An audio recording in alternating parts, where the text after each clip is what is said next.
La manipulation des vues des objets n'a plus de secret, on va dire.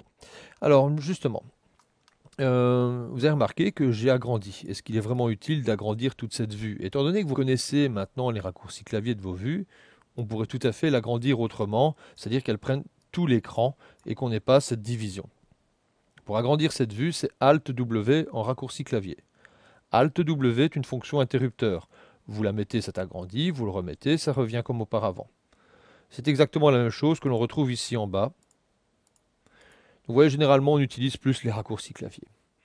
Alors, mes objets, je peux en avoir comme ça plusieurs et afficher différemment. On peut manipuler différemment l'affichage des objets.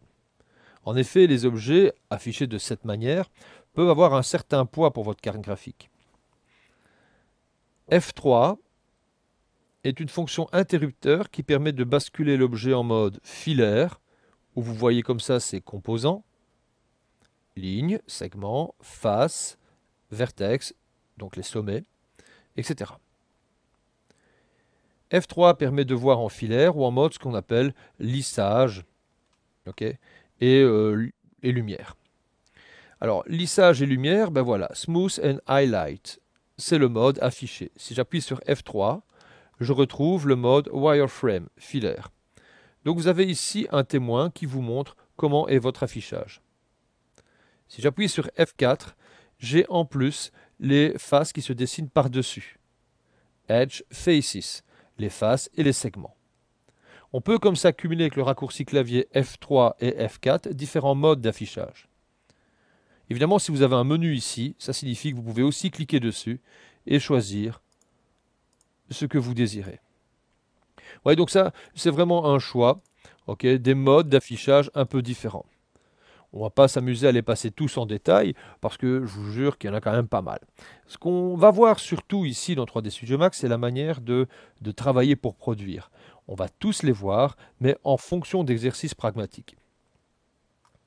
Je suis dans la vue perspective, et si j'ai oublié mes raccourcis clavier, regardez, voici les raccourcis clavier, et on peut retrouver front, perspective, ou réappuyer tout simplement sur F ou P pour la perspective. Vous pouvez remarquer qu'au fur et à mesure, les perspectives ne se sauvent pas. Vous pouvez les sauver avec ce que nous avons vu auparavant. View, Save Active Perspective. Rebasculer par exemple sur Frontal, Perspective, View, Restore Active Perspective. Bon, ça c'est pour retrouver la vue perspective. Voilà comment vous pouvez éventuellement optimiser votre affichage, F3, ou rajouter un affichage plus complexe qui va vous permettre de voir les composants pour la manipulation par la suite du modeling qui est plus aisé de cette manière. Je reviens un peu à manipulation W pour déplacer. Vous vous souvenez qu'on a comme ça les trois axes de déplacement. Toutes les manipulations que vous faites en termes de transformation, en effet, transformation, curseur de droite sur l'objet, move, rotation, échelle ou select. Pour rappel, Q, W, E, R. Les transformations sont annulables tout simplement avec CTRL Z. Sont restaurables avec CTRL Y. Dans Max 2010, vous retrouvez ici les flèches avec l'historique de restauration. Move, Select, Annulation et la liste en cliquant sur la petite flèche. On a comme ça différents niveaux, ok, de restauration et d'annulation. On les retrouve à cet endroit. Très bien. Alors, on a créé un objet, on le déplace, et nous avons ici différentes valeurs. Ces valeurs de déplacement, à quoi correspondent-elles? En effet, c'est un peu comme si j'avais créé mon objet. À quoi il correspond? À quelle taille a-t-il? La scène, mon environnement. Toutes ces choses, c'est vu. Ben, en fait, c'est un gros problème, parce que si vous créez maintenant, imaginons une lumière, votre lumière est-elle dans une boîte d'allumettes ou dans un hangar d'avion? Vous imaginez bien sûr la problématique que ça peut avoir. En effet, une lampe de 60 watts dans une boîte d'allumettes surexpose tout, alors que 60 watts dans un hangar d'avion, ben, on ne voit pas grand-chose. Mais c'est le même problème, quelle est la taille de ma tipote? Pour obtenir les informations sur les objets, ce n'est pas dans créer mais à côté dans modifier, qui permet de modifier sa taille ou autre, mais vous avez aussi les segments, dans le cas de la typote, ou d'autres informations. Mais la taille, quelle est la taille de l'objet? Quelle est la taille de la scène? Voilà un gros problème. Manipuler les objets, manipuler une scène, oui, mais quelle est la taille? Pour ce faire, vous devez absolument, avant de faire quoi que ce soit, aller dans Customize, Unit Setup, et déterminer la taille en centimètres. Moi ici je mets en métrique centimètres. Je vois que ma typote fait 14 cm ou voire plus. Pour annuler tout ça, je reviens là et je fais un reset. Vous avez un message lorsque vous avez une scène qui n'a pas été encore sauvegardée. Voulez-vous sauver votre scène? Non. T'es réellement sûr? Oui. Voilà. Je retrouve ma configuration initiale. Je vais créer maintenant une boîte. Créer 3D une boîte.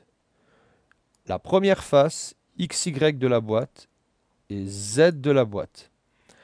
Pour rappel donc, lorsque vous créez pour la première fois, le premier clic de la souris va créer tout simplement la base de votre objet, c'est-à-dire XY de l'objet, et partant du centre, le Z de l'objet local qui va faire son élévation, autrement dit son épaisseur que l'on retrouve ici.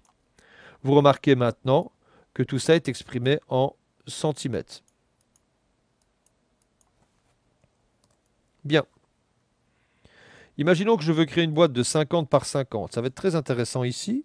Ça va me permettre non seulement de savoir la taille de mon objet, mais la taille de ma scène. 50 cm, je valide avec Enter. Pour basculer sur la valeur en dessous, j'appuie sur Tab. Alors la touche Tab, c'est à côté du A à l'horizontale. Ce sont les deux flèches qui sont à l'horizontale. 50, Tab, 50. J'ai un cube qui fait 50 par 50. Regardez bien ce que je vais faire. D'où l'importance des premières leçons de Max et l'environnement de Windows. Save as, directement je me retrouve dans C, User, JA, Document, 3D Studio Max, Scène. Je vais donner un nom bien particulier. Alors ce nom, Max, en un seul mot, Start, enregistre. Alors ça c'est très intéressant, vous allez voir, parce que je sais que cette boîte fait 50 cm sur 50 cm. Je peux la manipuler, curseur de droite, Move, la mettre ici ou la supprimer. Je reviens ici et je fais Reset. Voulez-vous sauvegarder vos changements? Non, parce qu'il n'y a rien. Oui. Et vous retrouvez votre scène de départ. Je vais fermer 3D Studio Max et je vais le relancer. Le lancement de Max dépend bien sûr de la configuration de votre machine. Alors, qu'est-ce que j'ai fait? J'ai sauvé un fichier dans le répertoire scène qui appartient à l'utilisateur JA, c'est-à-dire Jean-Yves Arbois dans mon cas. Le fait d'avoir mis la scène et dans le répertoire scène, cette scène c'est appelé MaxStar, M-A-X-T-S-T-A-R, eh bien je vais la retrouver automatiquement. C'est la scène de référence pour le début. Et je vais retrouver aussi Unit Setup, les centimètres, et tous mes autres raccourcis clavier. Si vous allez dans Save As ici, que vous le supprimez avec curseur de droite, supprime, que vous faites une réinitialisation, reset, ou que vous relancez Max, vous retrouvez une scène par défaut, c'est-à-dire qu'il n'y a plus de Max Start. Donc Max Start, oups, voilà, je l'ai bien dit, va vous permettre d'avoir comme ça un étalon dans votre scène. Et automatiquement, Unit Setup restera toujours en centimètres. Vous n'êtes pas obligé de faire Max Star pour avoir les centimètres, mais par contre, pour avoir une scène de référence au début, oui, souvent très intéressante pour faire un personnage. En effet, imaginons une boîte que je crée rapidement. La hauteur de mon personnage sera donc de 1,80 m, donc 180 cm. Ok, on va considérer qu'il a 30 cm d'épaisseur et un peu plus large d'une quarantaine de centimètres. Voici. Ben, si ceci est mon gabarit, Save As, Max Start, j'enregistre. Je peux créer n'importe quel objet. Reset. Je ne sauvegarde pas. Et je retrouve automatiquement mon objet ici, Mac Start.